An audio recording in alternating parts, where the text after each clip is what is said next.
As-tu déjà ressenti qu'il y a des vérités qui ne peuvent pas être dites en public, non pas parce qu'elles sont fausses, mais parce que le monde n'est pas prêt à les entendre? Jésus et Marie-Madeleine s'éloignaient des autres en secret. Pas par péché, pas par scandale, mais pour quelque chose de bien plus troublant. À Béthanie, quelque chose s'est produit qui n'a jamais été complètement expliqué. Un lien qui ne s'inscrivait pas dans les dogmes, des conversations qui ne pouvaient exister à la lumière du jour, une compréhension qui ne naît que parmi ceux qui voient trop. Si tu restes jusqu'à la fin, tu comprendras pourquoi parfois le sacré se produit dans le silence et ce que cela révèle sur ta propre solitude spirituelle.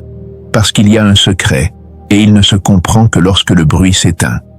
Écris dans les commentaires, je suis prêt à voir. Avant qu'ils ne deviennent des symboles gravés dans la pierre, avant que leur nom ne soit chargé de 2000 ans de doctrine et de spéculation, Jésus et Marie-Madeleine étaient deux personnes qui ne s'intégraient tout simplement pas dans le monde qui les entourait.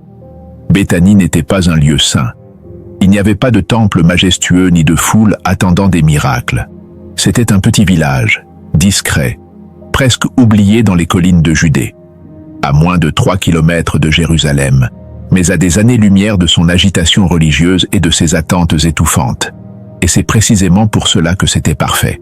Les évangiles mentionnent Béthanie en passant, comme si c'était juste un détail géographique sans importance. Mais il y a quelque chose de révélateur dans la fréquence à laquelle Jésus y retournait. Il n'y allait pas pour prêcher. Il n'allait pas guérir des malades devant les foules. Il allait se reposer dans la maison de Marthe, Marie et Lazare. Il allait dans un endroit où il pouvait se défaire du poids d'être le Messie attendu, ne serait-ce que pour quelques heures. Les traditions mystiques qui n'ont pas atteint les textes officiels parlent de quelque chose de plus profond. Elles disent qu'ici, lorsque tout le monde dormait et que le peuple était plongé dans le silence nocturne, il n'y avait pas de foule exigeant des signes du ciel. Il n'y avait pas de disciples interprétant chaque mot à la recherche de significations cachées. Il n'y avait pas de regard jugeant chaque geste, chaque expression, chaque moment de doute. Il n'existait que la possibilité d'être humain sans avoir à donner d'explication. Marie-Madeleine apparaît dans ces récits d'une manière complètement différente de celle dont elle a été dépeinte par la suite. Ce n'était pas la pécheresse repentie que le dogme a construite. Ce n'était pas la femme sauvée qui restait reconnaissante envers son sauveur. C'était quelqu'un avec une compréhension propre de la réalité, quelqu'un qui avait vu au-delà du voile de l'ordinaire et avait payé le prix de cette vision par le rejet social. Elle ne suivait pas Jésus comme les autres disciples. Elle ne cherchait pas de réponse facile ni de consolation spirituelle superficielle. Et Jésus, pour sa part, ne parlait pas avec elle comme un maître parlant à un disciple. Il n'y avait pas cette hiérarchie verticale qu'il maintenait avec les 12. Il y avait quelque chose d'horizontal entre eux. Une reconnaissance mutuelle de ceux qui portent des visions que personne d'autre ne semble capable de soutenir. Les textes gnostiques qui ont survécu au feu et à la censure suggèrent qu'à Béthanie, des enseignements avaient lieu qui ne pouvaient pas être partagés avec le reste. Non pas parce qu'ils étaient des secrets codés ou des connaissances interdites, mais parce qu'ils ne pouvaient être compris que par ceux qui avaient expérimenté un certain type de solitude spirituelle. La solitude de voir ce que les autres ne voient pas. La solitude de savoir ce que les autres ne sont pas prêts à savoir. La solitude de vivre dans un monde qui vous exige de faire semblant d'être normal, alors qu'à l'intérieur, tout semble différent. C'était l'origine cachée du secret. Pas une romance clandestine, pas une conspiration mystique, simplement un espace où deux âmes pouvaient alléger le poids de leur vision et se permettre d'être vulnérables sans avoir à jouer un rôle prédéfini. Dans un monde où tout le monde s'attendait à ce que Jésus soit divin sans faille, Béthanie était le seul endroit où il pouvait admettre qu'il était aussi humain. Et dans un monde où tout le monde définissait Marie par son passé ou par son genre, Béthanie était le seul endroit où elle pouvait être vue pour ce qu'elle était vraiment. Une voyante, une initiée, quelqu'un qui comprenait des dimensions de la réalité que même les disciples les plus proches effleuraient à peine. C'est ce que l'histoire a effacé. Pas les faits externes, mais le sens interne. Car reconnaître cette humanité partagée aurait détruit la structure de pouvoir qui s'est construite par la suite.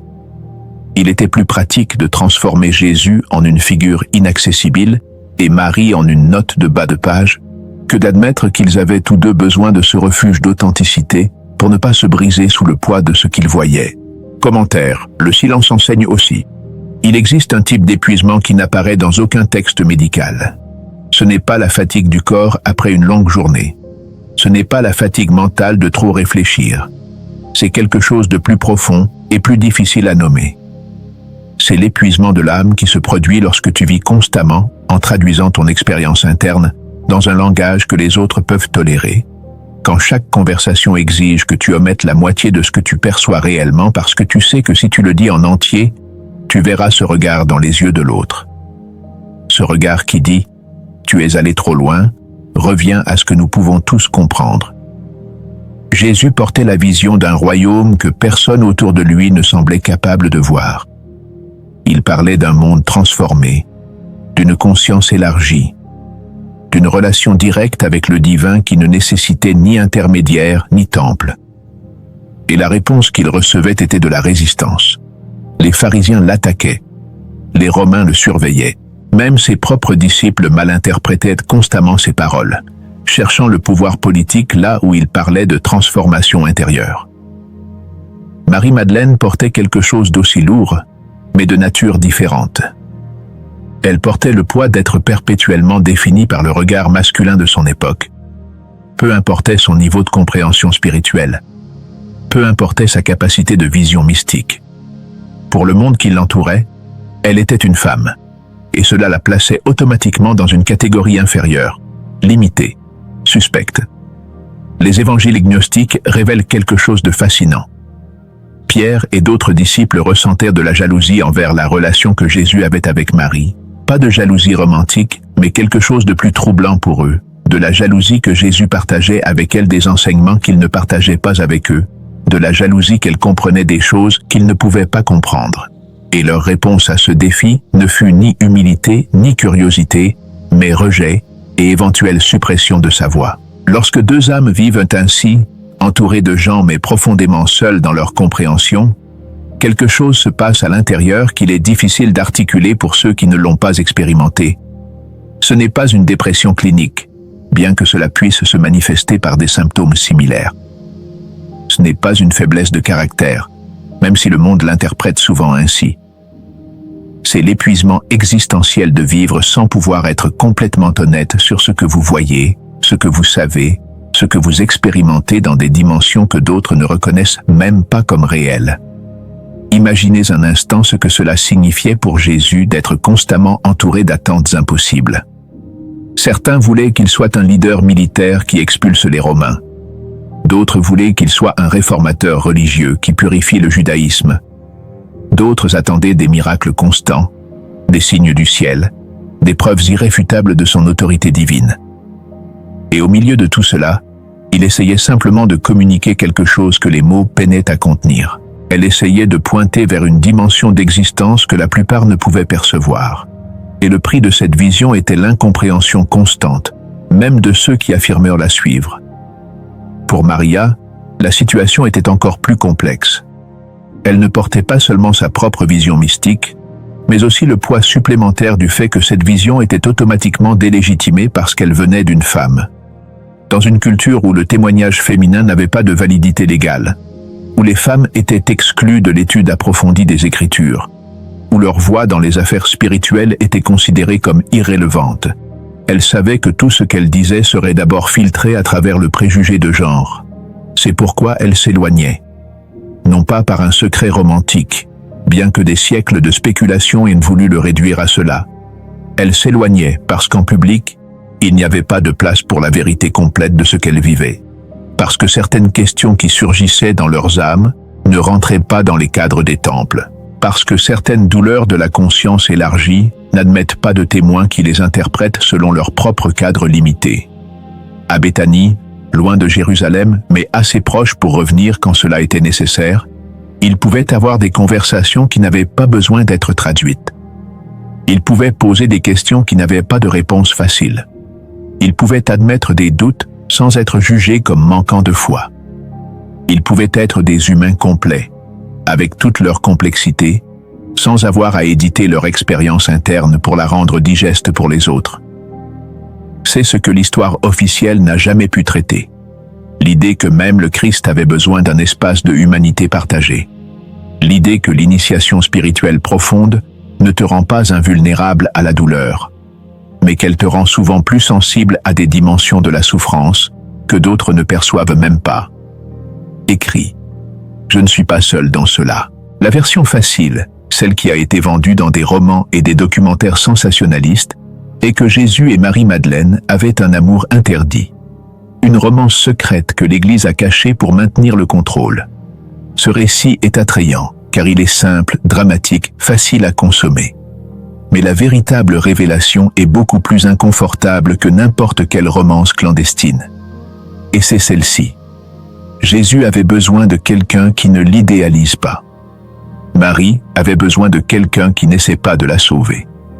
Cela remet en question de nombreuses croyances fondamentales sur la nature du sacré. On nous a appris que le divin est autosuffisant, que le maître éclairé n'a besoin de rien ni de personne, que la conscience éveillée existe dans un état de plénitude absolue où la compagnie humaine est sans importance, que si vous êtes vraiment connecté à la source, vous ne ressentez ni solitude, ni doute, ni le désir d'être compris par un autre être humain. Mais cet enseignement, aussi élevé qu'il puisse paraître, est profondément malhonnête par rapport à la réalité de l'expérience humaine, même de l'expérience humaine dans des états élargis de conscience. La vérité est que la conscience profonde doit être partagée pour ne pas se briser sous son propre poids. Quand tu vois trop, quand tu comprends trop, quand ta perception s'étend au-delà de ce que la plupart peuvent soutenir, tu as besoin de témoins qui puissent soutenir cette vision avec toi. Pas pour la valider, pas pour la confirmer, mais simplement pour reconnaître qu'elle existe.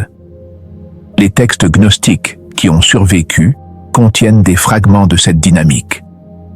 Dans l'évangile de Marie, après la crucifixion, les disciples sont terrifiés et paralysés. Marie est celle qui les renforce, qui leur rappelle les enseignements, qui soutient la transmission quand ils sont sur le point de se disperser. Mais il y a quelque chose de plus profond dans ce texte. Lorsque Marie partage les enseignements privés que Jésus lui a donnés, Pierre réagit avec hostilité. Il lui demande si Jésus a vraiment parlé avec elle en privé, comme si cela était impossible. André l'accuse directement d'inventer des choses.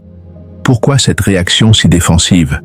Parce que la possibilité que Jésus ait eu avec Marie une relation d'égal à égal, de maître à initié du même niveau, détruisait complètement la hiérarchie qu'ils avaient assumée comme naturelle.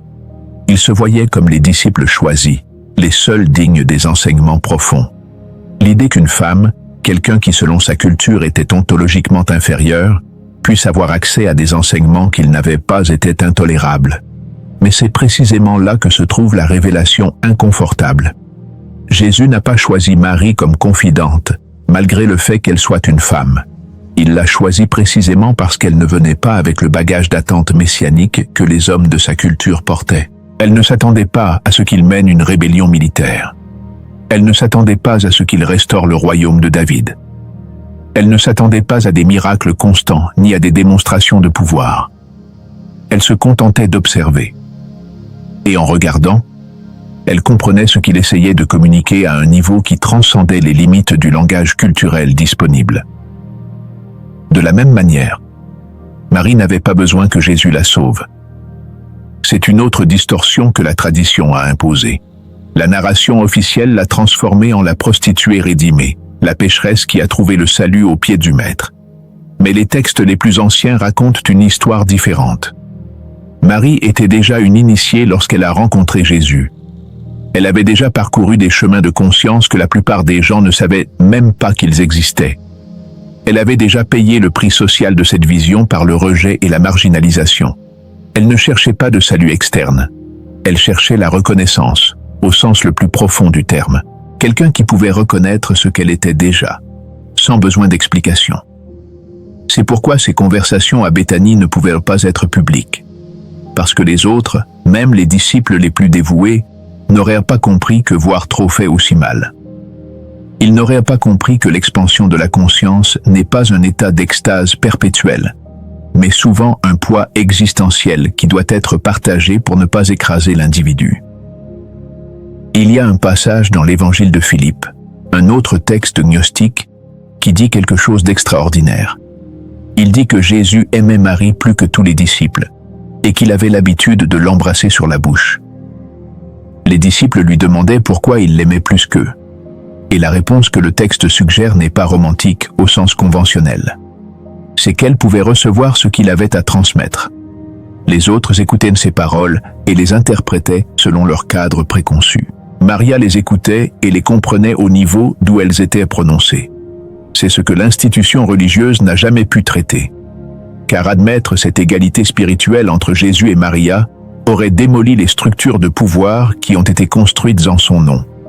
Il était nécessaire de le rendre inaccessible et à l'insignifiante pour que la hiérarchie ecclésiastique puisse se maintenir. Mais la vérité demeure dans les fragments qui ont survécu. La vérité que l'illumination ne te rend pas moins humain.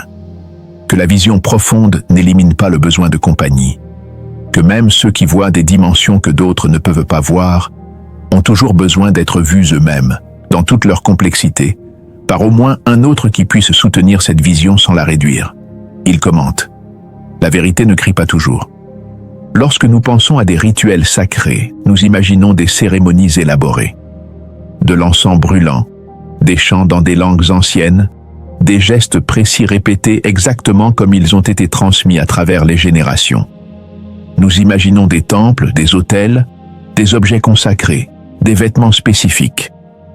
Mais le rituel le plus sacré qui se déroulait à Béthanie n'avait rien de tout cela. Il était si simple qu'il semble presque trivial de le décrire. Et c'est précisément pour cela qu'il était profond. S'asseoir en silence sous le ciel nocturne. Parler sans masque lorsque les mots surgissaient. Ne pas corriger l'autre lorsqu'il exprimait des doutes. Ne pas essayer de sauver l'autre de sa douleur. Ne pas juger les questions qui n'avaient pas de réponse facile.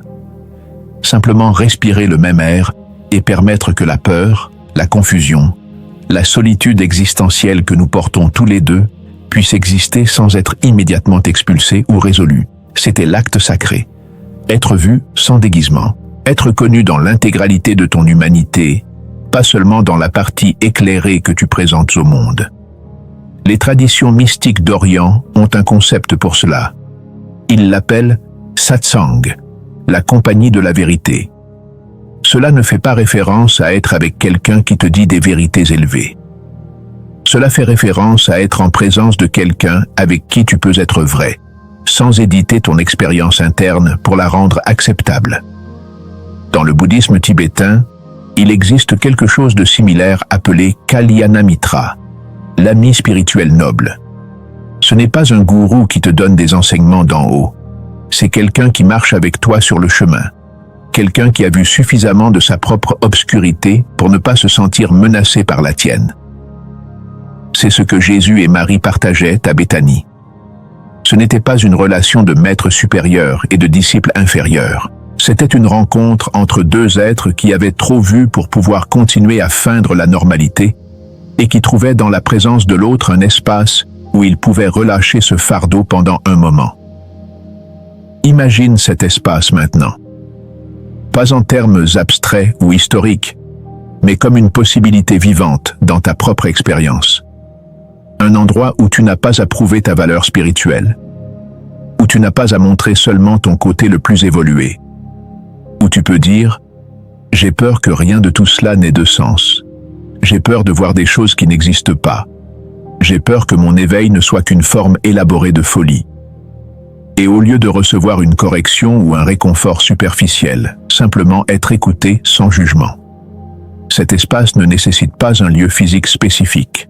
Il ne nécessite pas une personne spécifique, bien que lorsque quelqu'un capable de le soutenir avec toi apparaît, c'est un cadeau rare. Ce qui est requis, c'est ta disposition à être honnête sur ce que tu expérimentes vraiment, au-delà de la narration spirituelle que tu as construite pour toi-même.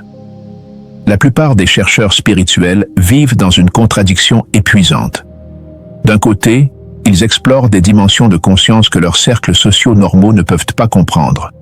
De l'autre côté, lorsqu'ils entrent dans des cercles spirituels, ils ressentent la pression de toujours se montrer sous leur meilleur jour, toujours en évolution, toujours en paix, toujours avec clarté. Mais la vérité du chemin spirituel profond est que tu te sens souvent plus confus qu'avant de commencer. Tu vois plus, mais cette vision élargie inclut voir l'immensité de ce que tu ne comprends pas. Tu ressens plus, mais cette sensibilité accrue inclut ressentir des couches de souffrance que tu ne savais même pas exister auparavant. Et si tu n'as pas un espace où tu peux être honnête à ce sujet, si tu dois toujours projeter l'image du chercheur éclairé qui a tout résolu, quelque chose en toi finit par se briser. Soit tu deviens cynique et abandonnes le chemin, soit tu deviens rigide et t'accroches à des dogmes qui te donnent une fausse certitude, soit tu te fragmentes entre qui tu es vraiment et qui tu fais semblant d'être. Le rituel de Béthanie était l'antidote à cette fragmentation. C'était l'espace où Jésus pouvait admettre que la mission qu'il portait était écrasante, où il pouvait exprimer des doutes sur le fait que quelqu'un comprendrait vraiment ce qu'il essayait de transmettre, où il pouvait sentir le poids de savoir que son chemin se terminerait probablement dans la violence, sans avoir à feindre une force inébranlable à ce sujet. Et c'était l'espace où Marie pouvait parler de ce qu'elle voyait dans ses visions, sans être interrogée sur le fait que c'était de la sorcellerie ou une possession démoniaque, où je pouvais exprimer la solitude de voir des structures d'oppression que d'autres considéraient comme normales et naturelles, où je pouvais être reconnue comme voyante sans avoir à justifier constamment mon autorité spirituelle face à des hommes qui assumaient une supériorité par défaut. Ce rituel existe toujours comme possibilité. Pas à Béthanie en tant que lieu géographique, mais comme espace psychique et spirituel que tu peux d'abord créer en toi-même et ensuite, si tu as la chance, partager avec un autre. Cela commence quand tu te permets de ne pas faire semblant, même pas devant toi-même. Quand tu mets de côté les récits spirituels que tu as construits sur qui tu devrais être, et que tu t'assois simplement avec qui tu es en ce moment. Avec toute ta confusion, ta peur, ton désir de compréhension, qui ne semble jamais être complètement satisfait.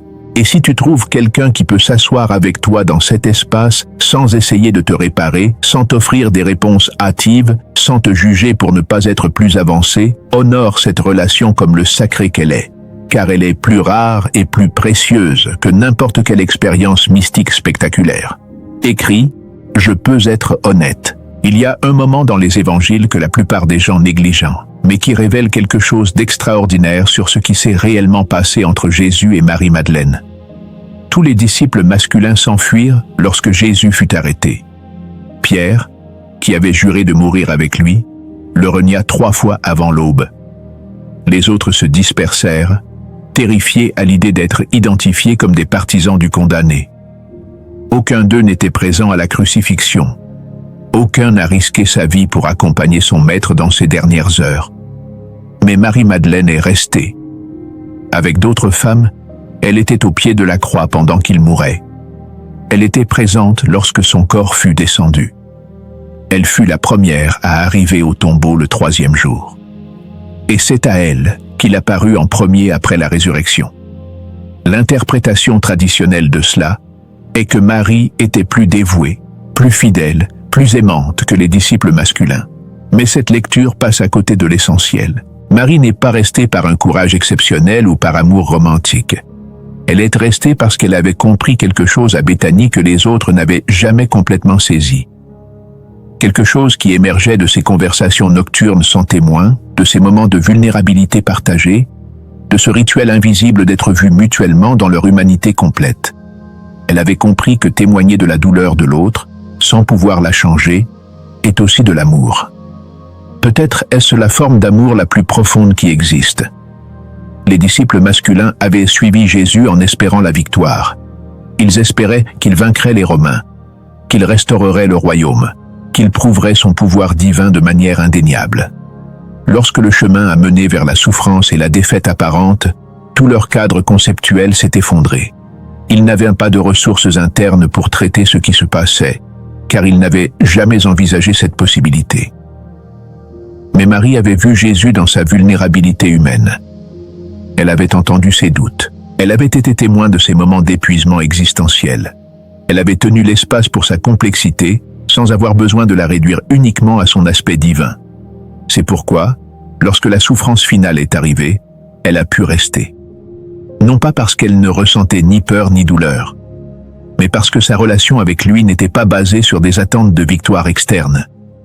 Elle était fondée sur une reconnaissance mutuelle de leur humanité partagée, y compris la capacité humaine à souffrir. C'est ce pouvoir secret qui est né de l'union à Béthanie. Ce n'est pas un pouvoir de faire des miracles ou de transmettre des enseignements ésotériques. C'est le pouvoir de rester présent face à la souffrance sans essayer de fuir, sans tenter de la réparer prématurément, sans s'effondrer sous son poids. Dans les traditions contemplatives orientales, cela s'appelle parfois présence stable. C'est la capacité de tenir l'espace pour ce qui est, y compris ce qui est douloureux, sans se dissocier et sans être submergé. C'est extraordinairement rare et extraordinairement précieux. La plupart des gens, lorsqu'ils sont confrontés à la souffrance d'un proche, font l'une des deux choses. Soit ils essaient de le résoudre immédiatement avec des conseils, des solutions, des tentatives de faire en sorte que la personne se sente mieux. Soit ils s'éloignent émotionnellement parce que la douleur de l'autre leur semble trop difficile à supporter. Les deux réponses sont compréhensibles et humaines. Mais aucune des deux n'est une véritable présence. La véritable présence est de pouvoir s'asseoir à côté de quelqu'un dans sa douleur, sans avoir besoin de la changer. C'est pouvoir dire, par ta seule présence, « Je vois ce que tu traverses. Je ne peux pas te l'enlever, mais je ne vais pas t'abandonner au milieu de cela. » C'est ce que Marie a offert à Jésus sur la croix, et c'est ce que Jésus avait offert à Marie à Béthanie quand elle portait le poids de sa propre vision marginalisée. Le résultat de cet échange a été une transformation silencieuse que aucun évangile officiel n'a pu capturer complètement. Maria est devenue quelqu'un qui n'avait plus besoin d'approbation extérieure pour rester dans sa vérité. Elle n'avait plus besoin que d'autres valident son expérience spirituelle. Elle n'avait plus besoin de se défendre devant ceux qui remettaient en question son autorité. Elle avait été complètement vue par quelqu'un dont la vision importait pour elle. Et une fois que vous avez été vu de cette manière, quelque chose de fondamental change dans votre relation avec le monde. Vous ne vivez plus à la recherche de reconnaissance, car vous avez déjà été reconnu au niveau le plus profond possible. Les textes gnostiques ultérieurs montrent Marie enseignant avec autorité, sans s'excuser, sans chercher de permission. Lorsque Pierre la remet en question, elle ne se défend pas et ne se rétracte pas. Elle affirme simplement ce qu'elle sait par sa propre expérience directe. C'est le fruit mûr de ce qui s'est passé à Béthanie.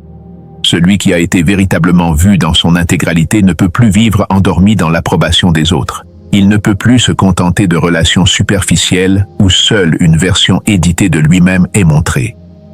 Il ne peut plus tolérer des espaces où l'authenticité doit être sacrifiée pour maintenir la paix.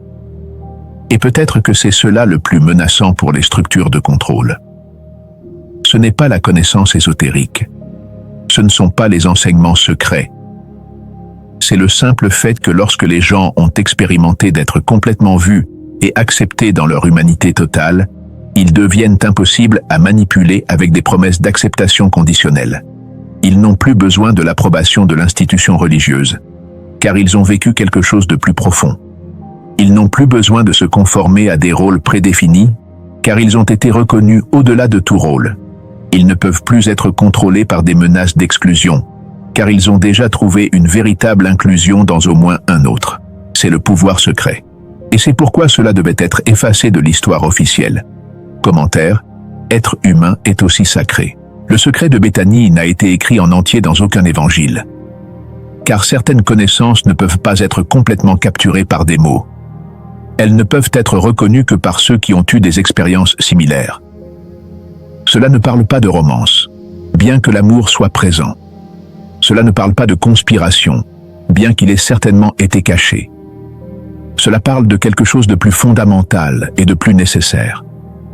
Cela parle de reconnaissance. De deux âmes se rappelant mutuellement qu'elles n'étaient pas brisées, juste fatiguées de faire semblant. De deux êtres trouvant un espace où ils pouvaient être complètement honnêtes sur le poids qu'ils portaient, sans avoir à le déguiser en force spirituelle. Et peut-être que c'est pour cela que cette histoire continue de résonner à travers 2 millénaires, car elle touche quelque chose qui reste vrai dans l'expérience humaine, en particulier pour ceux qui empruntent des chemins de conscience que la plupart ne comprend pas. Tu as aussi besoin, ne serait-ce qu'une fois dans ta vie, d'un espace où tu peux dire « J'ai aussi peur de voir des choses que personne d'autre ne voit. Je me sens aussi seul dans cette compréhension. » Je me fatigue aussi de devoir traduire constamment mon expérience intérieure dans un langage que les autres peuvent tolérer. Et pourtant, je suis toujours là, je continue à chercher, je continue à poser des questions. Cette reconnaissance honnête de ta propre humanité au milieu du chemin spirituel n'est pas une faiblesse. C'est le début de la véritable force. Car ce n'est que lorsque tu cesses de feindre une force que tu n'as pas, que tu peux accéder à la véritable force qui émerge de l'authenticité.